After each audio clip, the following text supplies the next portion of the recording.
మీచంగ్ తుఫాన్ నేపథ్యంలో Tirupati joint collector DK Balaji, Gudur RDO Kiran Kumar, Gudur rural CI Dasaratha Ramarao తదితరులు చిల్లకూరు, కోట, వాకాడు మండలాల్లో విస్తృతంగా పర్యటించారు. ప్రజలందరికీ అధికారులు, సిబ్బంది అందుబాటులో ఉండాలని జేసీ ఆదేశించారు. తుఫాన్లోనూ ప్రజలందరికీ రేషన్ పంపిణీ జరగాలని జేసీ తహసీల్దార్లను ఆదేశించారు. భారీ వర్షాలు ఉన్నందున అధికారులందరూ ప్రజలకి అందుబాటులో ఉండాలని సూచించారు. వాగులు, చెరువులు, వంకలు పొంగి ప్రవహిస్తుంటే వెంటనే తగిన చర్యలు చేపట్టాలన్నారు. తాగునీటి, విద్యుత్ సరఫరాకు ఎటువంటి అంతరాయం లేకుండా ముందస్తు చర్యలు తీసుకోవాలని సంబంధిత అధికారులను ఆదేశించారు.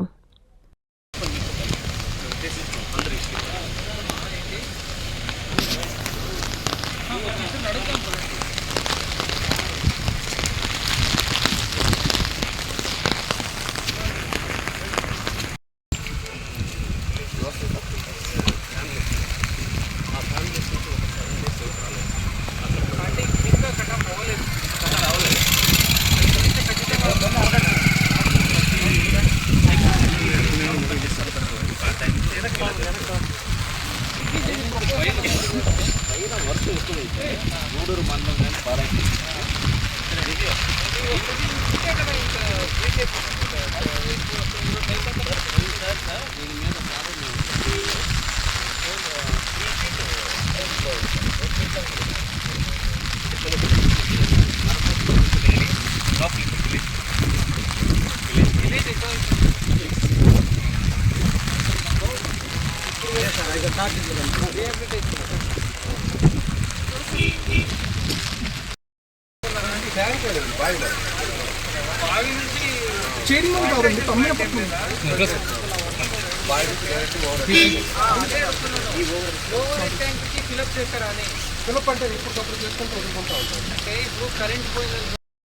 అయ్యి సడన్లీ కరెంట్ పోయిందనుకోండి, అది సగమే అయిపోతుంది. ఇంకా సగం మిగిలింది అంటే రేపు మార్నింగ్ లో ఖాళీ అయిపోతే మళ్ళీ ఇబ్బంది పడతాం. ఇప్పుడు సార్ చెప్పింది 4 గంటలు పడుతుంది ట్యాంక్ ఉండడానికి, ఇప్పుడు 2 గంటలకే పెట్టేసేయండి అంటే సార్. ఒక్కొక్కసారి మీరు చేస్తూ పోతే మనకేమంటే కరెంట్ పోకపోతే ఇబ్బంది లేదు.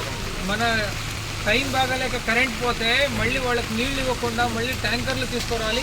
ట్యాంకర్లు తీసుకురావాలి అంటే మన టైం బాగాలేక మళ్ళీ రోడ్ ఏమైనా కట్ ఆఫ్ అయితే మళ్ళీ నీటి సరఫరా ఇబ్బంది అయిపోతుంది. అందుకోసం ఇక్కడ ఎవరు ఫిషర్మెన్ చేస్తారా లేదా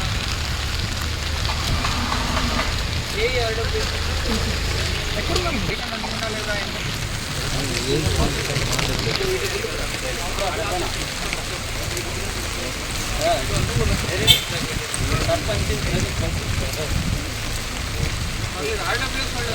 వస్తున్నా సార్, ఏ గారు వస్తున్నా.